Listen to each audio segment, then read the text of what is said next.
Hello दोस्तों आपका स्वागत है हमारे YouTube चैनल ट्रिनिटी मैथ्स में। दोस्तों, इसके पहले वाली क्लास में हमने जो दो चर वाले रैखिक समीकरण थे उसके बेसिक चीजें हमने सीख ली थी, और जो इसका दूसरा लेक्चर था उसमें हमने इसको ग्राफीय विधि से कैसे हल किया जाता है, बीजगणितीय रूप में हम कैसे बनाते हैं समीकरण को, वो भी सीख लिया था। आज हम फिर जो एक्सरसाइज है 3.2 एनसीईआरटी की वो सॉल्व करने वाले हैं और उसका पहला क्वेश्चन सॉल्व करेंगे। ये जो क्वेश्चन है 3.2 का पहला वाला क्वेश्चन, ये बोर्ड एग्जाम में या तो 6 नंबर का आएगा या तो 4 नंबर का आएगा। ये जो एक्सरसाइज है इसमें बहुत कम क्वेश्चन ऐसे हैं जो 1 या 2 नंबर के पूछे जाते हैं। अगर जो ये क्वेश्चन बोर्ड एग्जाम में पूछा जाएगा तो सीधे 6 नंबर का पूछा जाएगा या तो ये क्वेश्चन 4 नंबर का पूछा जाएगा। हमने आप लोगों को पहले बताया था कि रेखाएं प्रतिच्छेदी होती हैं तब क्या कंडीशन होती है, रेखाएं समांतर होती हैं तब क्या कंडीशन होती है, और रेखाएं संपाती होती हैं उसके लिए क्या कंडीशन होती है। अब हम बात करेंगे इस क्वेश्चन की, और इस क्वेश्चन को समझने से पहले जो हमने पहले पढ़ा था उसका थोड़ा सा बेसिक नॉलेज और ले लेते हैं। तो हम सबसे पहले जानते हैं, अब हमने पढ़ा था रैखिक समीकरण युग्म, ठीक है। तो यहाँ पर जो इसका व्यापक समीकरण निकल के आया था वो आया था ax plus by plus c बराबर 0। ये था हमारा रैखिक समीकरण। देखो, वैसे कहते हैं कि a और b दोनों एक साथ 0 नहीं होने चाहिए, तब होता है हमारा दो चर वाला रैखिक समीकरण। लेकिन अगर जो इस समीकरण का जो ग्राफ है, इस समीकरण का ग्राफ जो है एक क्या होना चाहिए, सरल रेखा होना चाहिए, तब वो क्या होते हैं, रैखिक समीकरण होते हैं। अगर जो किसी भी समीकरण का ग्राफ सरल रेखा बनता है तब जो समीकरण कहलाता है वो समीकरण कहलाता है रैखिक समीकरण, ठीक है।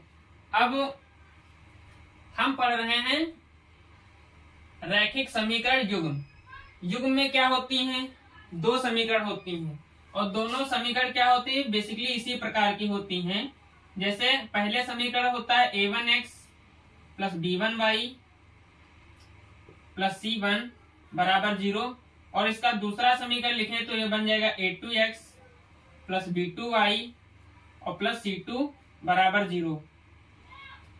अब यहाँ पर दो समीकरण हैं, पहला a1x b1y प्लस c1 बराबर 0 और दूसरा a2x plus b2y plus c2 बराबर 0। ये भी समीकरण एक रेखा को, सरल रेखा को प्रदर्शित करता है, और ये वाला समीकरण भी एक सरल रेखा को प्रदर्शित करता है। अब जब यहाँ पर दो समीकरण हैं तो ये दोनों क्या कहलाते हैं, रैखिक समीकरण युग्म कहलाते हैं। अब जब ये दो समीकरण मान लेते हैं, जो पहली रेखा हमारी बनेगी L1 बनेगी और दूसरी रेखा मान लेते हैं क्या बनेगी, L2 बनेगी। अब जो ये समीकरण है, ये दोनों समीकरण क्या करेंगे, जब सरल रेखा बनाएंगे, ग्राफ बनाएंगे, या तो ये दोनों एक दूसरे को प्रतिच्छेद करेंगे, या तो क्या करेंगे, दोनों रेखाएं यहाँ पर समांतर होंगी, या तो क्या होगा, दोनों रेखाएं एक दूसरे के ऊपर होंगी। मान लेते हैं ये पहली रेखा हमारी है और ये दूसरी रेखा है। अगर जो ये रेखा इस रेखा के ऊपर हो तब रेखा होती है समांतर, ठीक है। वही कंडीशन यहाँ पर अप्लाई करना है, और हमको ग्राफीय विधि से इसको सॉल्व करके बताना है कि लड़कों की संख्या व लड़कियों की संख्या क्या होगी। तो अब हम बात करते हैं रेखाओं की, कि रेखाएं प्रतिच्छेदी होंगी। तो पहला पॉइंट है, मान लेते हैं रेखाएं क्या हैं, प्रतिच्छेदी हैं। तो जब रेखाएं क्या होती हैं, प्रतिच्छेदी होती हैं, तो यहाँ पर ये मात्र एक पॉइंट पर कट करती हैं। जब ये एक पॉइंट पर कट करेंगी तो क्या निकलेगा, इसका मात्र एक सलूशन निकलेगा। दूसरा होता है समांतर। रेखाएं क्या होती है, समांतर होती हैं, तब ये रेखाएं एक दूसरे को कट नहीं करती हैं, और जब रेखाएं एक दूसरे को कट नहीं करती हैं तो उसका किसी भी प्रकार का कोई हल नहीं होता है। और तीसरी होती है संपाती।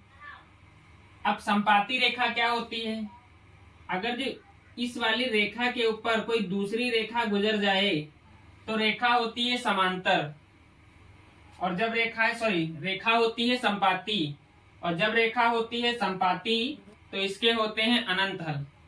तो अब हल यहाँ पर दो प्रकार के निकलेंगे, या तो संगत हल होगा या तो असंगत हल होगा।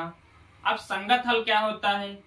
कोई भी समीकरण युग्म हो, यदि इसको सॉल्व करें तो उसका कोई ना कोई एक हल जरूर निकले, वो होता है संगत। और होता है असंगत हल।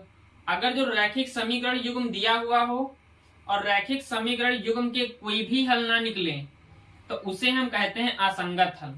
और इन्हीं चीजों का हम यूज करके इस क्वेश्चन को हम ग्राफीय मेथड से या आलेखीय मेथड से सॉल्व करेंगे, हल करेंगे। और इसके पहले वाली क्लास में मैंने आपको एक क्वेश्चन करवाया था, जो इसका लेक्चर नंबर शायद 3 है, उसमें हमने ग्राफ से ही क्वेश्चन को सॉल्व किया था। लेकिन अब यहाँ पर हमको ग्राफ से निकालना क्या है? लड़कों की संख्या निकालनी है, लड़कियों की संख्या निकालनी है। और ये टॉपिक जो है बहुत इंपॉर्टेंट है, चाहे कोई भी बच्चा हो, आप ये टॉपिक जो है, जो लाइन वाला टॉपिक है, ग्राफ कैसे बनेगा, आप 11th में पढ़ेंगे, 12th में पढ़ेंगे। मतलब आप किसी भी चीज की तैयारी करें, कुछ भी करें, आपको ये टॉपिक आना ही चाहिए। ये टॉपिक इतना इम्पोर्टेंट है। अब इसको हम कर लेते हैं हल्का सा रफ करने के बाद हम डिस्कस करेंगे जो हमारा क्वेश्चन कह रहा है, और इस क्वेश्चन को हम किससे सॉल्व करेंगे? ग्राफीय विधि से सॉल्व करेंगे। ठीक है दोस्तों, अगर जो आपको मेरा ये वीडियो अच्छा लग रहा हो, आपको समझ में आ रहा हो मेरा पढ़ाया हुआ, तो आप मेरे वीडियो को लाइक जरूर कीजिएगा और चैनल को जरूर सब्सक्राइब कर लीजिएगा। ठीक है, तो अब जो ये क्वेश्चन हमारा लिखा हुआ है, तो सबसे पहले हम पढ़ लेते हैं क्वेश्चन को। क्वेश्चन हमारा क्या कह रहा है? क्वेश्चन कह रहा है कि कक्षा 10 के विद्यार्थियों ने एक गणित की पहली प्रतियोगिता में, पहली नहीं है, पहली प्रतियोगिता में भाग लिया। यदि लड़कियों की संख्या लड़कों की संख्या से 4 अधिक हो तो प्रतियोगिता में भाग लिए लड़कों व लड़कियों की क्या निकालना है? हमको संख्या निकालनी है। मतलब यहाँ पर लड़कों और लड़कियों की संख्या निकालना है। अब जो क्वेश्चन कह रहा है सेम हमको वही करना है। अब ना तो हमको लड़कों की संख्या पता है, ना तो हमको लड़कियों की संख्या पता है। ठीक है, ये सारी चीजें हमको क्या है? निकालनी है। अब मान लेते हैं हम, अभी क्वेश्चन को हम क्या करेंगे? हल करेंगे। मान लेते हैं लड़कों की संख्या कितनी है?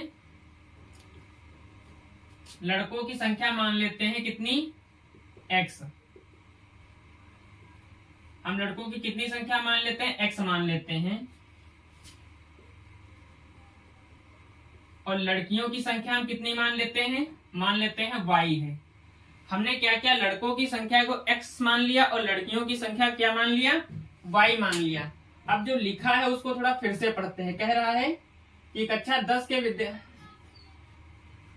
शायद ये क्वेश्चन हल्का सा क्या हो गया है? गलत हो गया है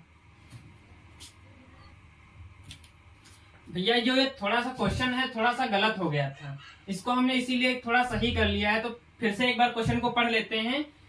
यहाँ पे लिखा है कक्षा 10 के 10 विद्यार्थियों ने एक गणित की पहली प्रतियोगिता में भाग लिया। यानी कि विद्यार्थी जो होंगे उसमें लड़के भी होंगे और उसमें क्या होंगी? लड़कियां भी होंगी। दोनों को मिला के विद्यार्थी कितने हुए? 10 हुए। ठीक है, अब आगे पढ़ते हैं। यह लड़कियों की संख्या लड़कों की संख्या से 4 अधिक है। अब मान लेते हैं लड़के कितने हैं? 4 हैं। नहीं, कह रहा है लड़कियों की संख्या लड़कों की संख्या से कितनी अधिक है? 4 अधिक है। अगर लड़के 2 हैं तो उसमें 4 अधिक हैं क्या? लड़कियां। वही ये क्वेश्चन कह रहा है। अब आगे बात कर रहा है कि तो प्रतियोगिता में भाग लिए लड़कों व लड़कियों की संख्या ज्ञात करो। मतलब प्रतियोगिता में कई लड़के रहे और कितनी लड़कियां रहे, ये चीज हमको क्या करना है? निकालना है। तो अब हमने माना क्या है? हमने मान लिया है कि जो लड़कों की संख्या को हमने मान लिया है x है और लड़कियों की संख्या को हमने क्या मान लिया है? y मान लिया है। ठीक है, अब हम बात करेंगे प्रश्नानुसार जो क्वेश्चन कह रहा है। कह रहा है कि जो विद्यार्थी हैं, विद्यार्थियों की जो टोटल संख्या है वो 10 है। तो उसमें हमने लड़कियों को मान लिया था कितना लड़कों को मान लिया था x, लड़कों को हमने कितना मान लिया था लड़कों को हमने मान लिया था x और लड़कियों को हमने मान लिया था y। अब इन दोनों को मिला के जो विद्यार्थी बने हैं वो बने हैं 10। तो इसको मान लेते हैं समीकरण नंबर 1 है हमारा। ठीक है, अब थोड़ा और पढ़ेंगे इस क्वेश्चन को। कह रहा है कि यदि लड़कियों की संख्या लड़कों की संख्या से 4 अधिक हो। क्या कह रहा है कि लड़कियों की संख्या जो है लड़कों की संख्या से कितनी अधिक हो, 4 अधिक हो। तो लड़कियां कितनी हैं हमारे पास, y हैं। लड़कियां कितनी हैं, y है हमारे पास। लड़कों की संख्या से कितना अधिक है, 4 अधिक है। लड़के कितने हैं, 4, x मान लेते। लड़के कितने थे हमारे पास, x थे। अधिक कितना है, 4 अधिक है। ये हुआ समीकरण नंबर 2। अब इसको और सॉल्व करते हैं तो बनेगा y माइनस एक्स बराबर 4 और ये है हमारा समीकरण नंबर 2। ठीक है, ये बात समझ में आई आपको। अब जो समीकरण 1 है और समीकरण 2 है, यहां पर हमने क्या बना लिया है, रैखिक समीकरण युग्म हमने बना लिए हैं। ठीक है, अब दोनों रैखिक समीकरण युग्मों को हमको सॉल्व करना है ग्राफीय मेथड से, यानी कि ग्राफ से हमको बताना है कि इस क्वेश्चन का क्या मतलब, लड़कों की संख्या कितनी होगी, लड़कियों की संख्या कितनी होगी। ठीक है, तो अब हम समीकरण 1 से इसको सॉल्व करते हैं। यहाँ पर लिख लेते हैं क्योंकि जगह की भी दिक्कत है, जिससे क्वेश्चन इस पूरे बोर्ड में आ जाए, सिमट जाए। तो मान लेते हैं समीकरण 1 से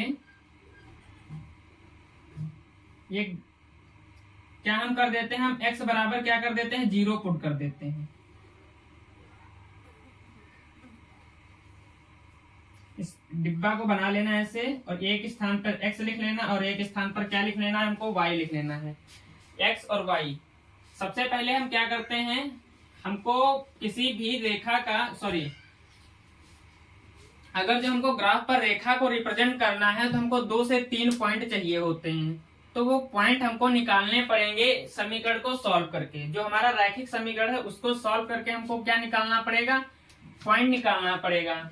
अब आप x और y का मान आप कुछ भी ले सकते हैं जो आपकी इच्छा हो, लेकिन बेसिकली आप ज्यादातर हो सकेगा तो x का मान 0 यहाँ पर पुट कीजिएगा, जिससे y का मान आसानी से निकल आएगा।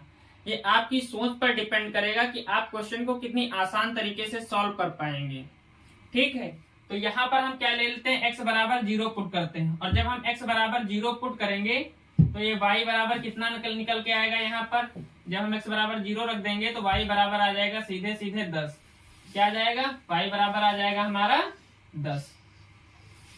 और जब यहाँ पर मान समीकरण 1 में हम y का मान कितना रखेंगे, 0 रखेंगे, तो x का मान कितना आ जाएगा, 10 आ जाएगा। ये हमने सॉल्व किया है समीकरण 1। और समीकरण 1 से जो हमारे पॉइंट निकले हैं, पहला पॉइंट हमको निकल के आया है 0,10 और इसका दूसरा पॉइंट निकल के आया है 10,0। अब हम क्या करते हैं, समीकरण 2 को सॉल्व करते हैं।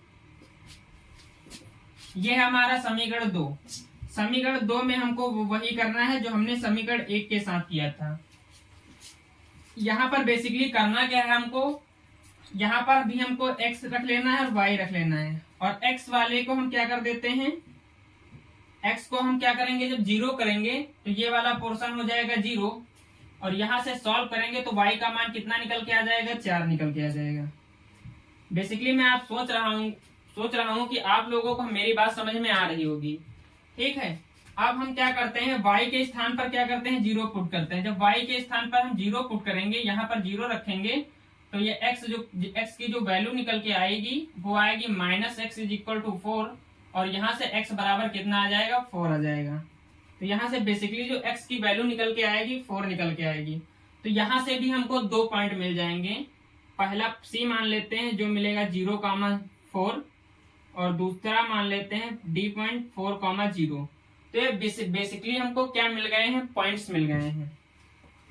अब इन पॉइंट्स का हम यूज करके क्या करेंगे, लड़कों व लड़कियों की संख्या ज्ञात करेंगे। अब हमको बनाना है इनका ग्राफ। तो हम सबसे पहले बनाएंगे समीकरण 1 का ग्राफ। तो सबसे पहले ग्राफ में हम क्या करते हैं, एक्सिस बना लेते हैं।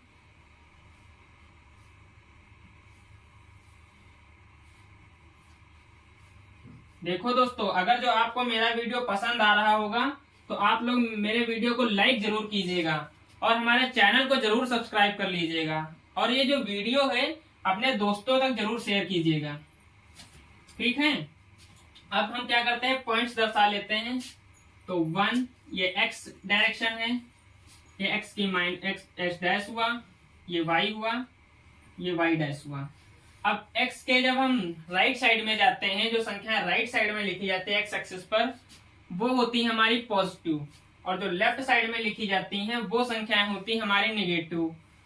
अब y के जो ऊपर साइड में लिखी जाती हैं संख्याएं वो होती है हमारी पॉजिटिव, और जो नीचे लिखी जाती हैं वो होती है हमारी नेगेटिव, ठीक है। तो 1 2 3 4 5 6 7 8 9 एंड 10। यहाँ पर 1 2 3 4 5 6 7 8 9 10। यहाँ पर -1 -2 -3 -4 -5 -6। यहाँ पर नीचे ऐसे ही 10 तक जाएगा, -1 -2 -3 -4 -5। अब हम क्या करते हैं, इस ग्राफ पर पहले समीकरण को रिप्रेजेंट करते हैं। और मैंने आपको पहले ही बताया था कि रैखिक समीकरण का मतलब होता है कि जो उसका समीकरण हो एक सरल रेखा बना रहा हो, उसका ग्राफ कैसा बने, एक सरल रेखा बने, वही होता है रैखिक समीकरण का बेसिक मतलब होता है, ठीक है। जो इसका व्यापक समीकरण मैंने भी आपको पहले ही बताया था कि व्यापक जो इसका समीकरण होता है वो होता है ax + by + c। अब यहाँ पर चाहे ये वाला समीकरण हो, ये वाला समीकरण हो, ये दोनों व्यापक समीकरण के रूप में ही लिखे हैं, ठीक है। अब बनाते हैं इसका वो ग्राफ। तो पहले समीकरण में पहला पॉइंट क्या है, 0,10। पहला समीकरण का हम बनाने जा रहे हैं ग्राफ। तो पहला पॉइंट कितना है, 0,10। तो a कितना है, 0,10। अब x एक्सिस पर कितना है, 0। अब x एक्सिस क्या है, ये वाली हमारी x एक्सिस है, ये क्या है हमारी x एक्सिस है। और x एक्सिस पर कहीं ना कहीं हमको 0 यहाँ पर मिलेगा, इस पॉइंट पर, ओरिजिन बिंदु पर, सॉरी ओरिजिन पॉइंट मतलब मूल बिंदु पर हमको मिलेगा, कहीं ना कहीं हमको 0 मिलेगा, ठीक है। अब हमको y पर कितना जाना है, 10। y पर हमको कितना जाना है, 10 जाना है। तो y वाली ये वाली एक्सिस है, y वाली कौन सी एक्सिस है, ये वाली एक्सिस है, वर्टिकल एक्सिस, जो वर्टिकल लाइन है। तो 10 कहाँ पर है, यहाँ पर 10 है। तो यहाँ पर हमको क्या मिलेगा, 10 मिलेगा। कहने का मतलब अब ये वाला जो पॉइंट होगा, ये वाला पॉइंट, ये मान लेते हैं क्या है, पॉइंट ए है, और है कितना ये, इसका x एक्सिस 0 है और y एक्सिस कितना है, 10 है। क्लियर ना। अब दूसरा पॉइंट क्या है, b में क्या है, x एक्सिस पर कितना है हमारा, 10 है। अब हमको x एक्सिस पर कितना चलना है, 10 चलना है। किधर चलना है, राइट साइड चलना है हमको। किधर चलना है, राइट साइड चलना है। तो यहाँ पर कितना है, 10 है। और ये हमारा पॉइंट कौन सा है, b है। x कितना है, चले हैं 10। y पर हमको कितना चलना है, y पर हमको कितना चलना है, 0 चलना है। y वाली एक्सिस ये होगी, और कहीं ना कहीं हमको जो y मिलेगा ओरिजिन पॉइंट यानी कि मूल बिंदु पर मिलेगा।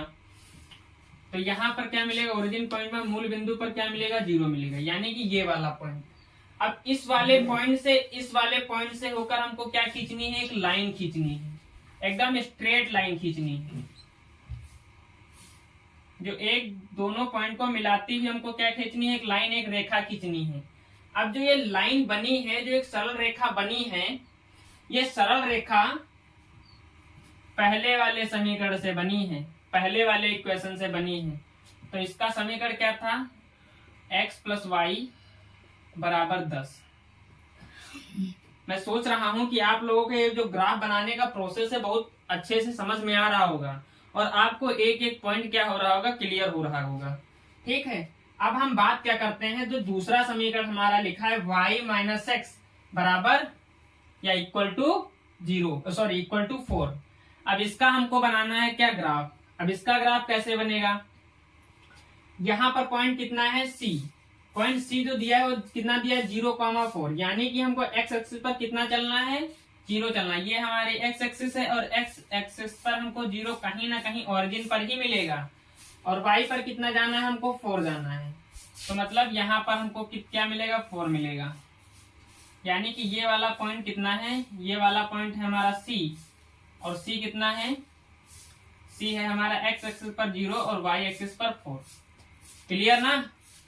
अब डी पॉइंट है हमारा 4, डी पॉइंट कितना है हमारा, डी पॉइंट है 4,0। अरे हल्का सा थोड़ा गलत हो गया है, जो डी पॉइंट आएगा वो कितना आएगा, ये हो जाएगा -4 और ये होगा -4। तो डी पॉइंट हमारा कितना होगा, -4,0 होगा। अब इस पॉइंट को हम इस समीकरण को क्या करना है, हमको ग्राफ बनाना इस वाले समीकरण का।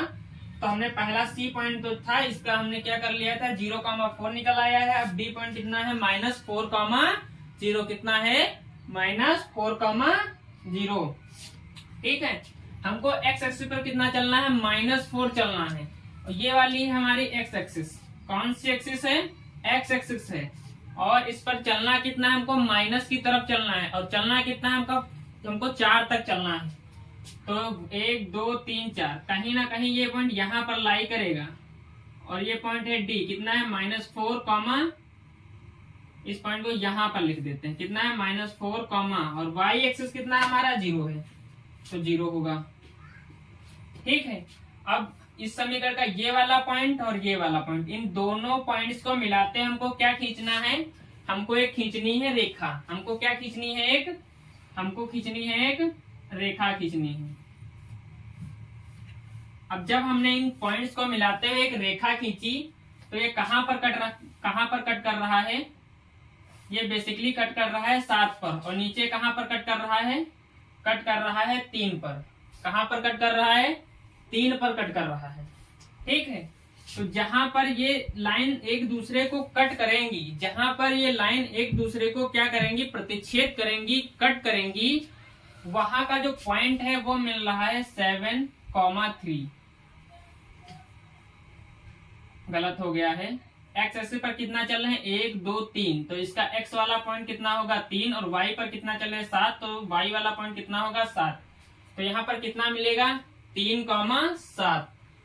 ये है इसका ग्राफीय रिप्रेजेंटेशन, और यहां से हमने इसको सॉल्व कर लिया इस क्वेश्चन को। अब ये लाइन जो है, ये लाइन एक दूसरे को क्या कर रही है, प्रतिच्छेद कर रही है, कट कर रही है। अब जब प्रतिच्छेद करती हैं तो इसका एक हल जरूर होता है, और वो हल जो है जहां पर रेखा एक दूसरे को क्या करती है, प्रतिच्छेद करती है, वही वाला पॉइंट क्या होगा, इसका हल होगा, और वही इसका क्या होगा, आंसर होगा। अब जो हमने इसका हल निकाला है, जो रेखाएं प्रतिच्छेद कर रही हैं, कहां पर कर रही हैं, तो चाहे यहां पर लिख लो, जो रेखा कहां पर किस पॉइंट पर प्रतिच्छेद कर रही हैं, दोनों रेखाएं एक दूसरे को प्रतिच्छेद कर रही हैं, पॉइंट ही गलत लिख दिया है, 3,7 पर दोनों रेखाएं एक दूसरे को क्या कर रही हैं, प्रतिच्छेद कर रही हैं। ठीक है, अब ये जो है ये हमारा x का मान है, तो यहाँ पर x का मान कितना निकल के आया है 3, और y का मान कितना निकल के आया है 7। x का मान कितना निकल के आया है 3 निकल के आया है, और y का मान निकल के आया है 7। तो लड़कों की संख्या कितनी है, यहाँ पर 3 है, और लड़कियों की संख्या कितनी है, यहाँ पर 7 है। अब ये क्वेश्चन जो है पूरी तरीके से सॉल्व हो गया है। ठीक है, इस तरीके से हम इस क्वेश्चन को सॉल्व करेंगे ग्राफीय विधि से, और ये क्वेश्चन जो है बोर्ड एग्जाम में पूछा ही जाएगा, इस चीज की पूरी गारंटी है। और मैं जैसा आपको पढ़ा रहा हूं ऐसा आपको कोई पढ़ाएगा ही नहीं। इतनी सरल तरीके से, इतने सरल वेज में मैंने आपको ये क्वेश्चन जो है बहुत आसानी से समझा दिया है। अब आप क्या करें, इस क्वेश्चन पर प्रैक्टिस करें, और जो इस एक्सरसाइज के जो अदर क्वेश्चन हैं, जो अलग क्वेश्चन हैं, वो भी करें। दोस्तों, मैं एक बात कहना चाहूंगा कि आप जितनी मेहनत करेंगे उतने ही सफल इंसान बनेंगे। अगर जो आप मेहनत ही नहीं करेंगे तो आप सफल कैसे होंगे। तो मेहनत जरूरी है। जैसे मैं इस लेक्चर को रिकॉर्ड करने में, बनाने में बहुत मेहनत करता हूँ, वैसे भी आप पढ़ाई करने में उतनी ही मेहनत कीजिए जी, जान से अपनी पूरी मेहनत लगा दीजिए। दोस्तों, अगर जो आपको ये वीडियो पसंद आया हो और मेरे पढ़ाने का तरीका आपको अच्छा लगा हो तो आप मेरे इस वीडियो को लाइक कीजिएगा और हमारे चैनल को सब्सक्राइब कीजिएगा तथा अपने दोस्तों को भी शेयर कीजिएगा और हमारे वीडियो को इसी तरीके से देखते रहिए और अपने घर में सुरक्षित रहिए, मस्त रहिए। धन्यवाद दोस्तों। और हमारे चैनल का जो नाम है वो नाम है ट्रिनिटी मैथ्स, तो इस चैनल को जरूर सब्सक्राइब कर लीजिएगा और बेल आइकन को जरूर प्रेस कर लीजिएगा, जिससे जो आने वाले वीडियो हैं आपको मिलते रहें। ठीक है, ओके दोस्तों, मिलते हैं आपको नेक्स्ट वीडियो में। Thank you.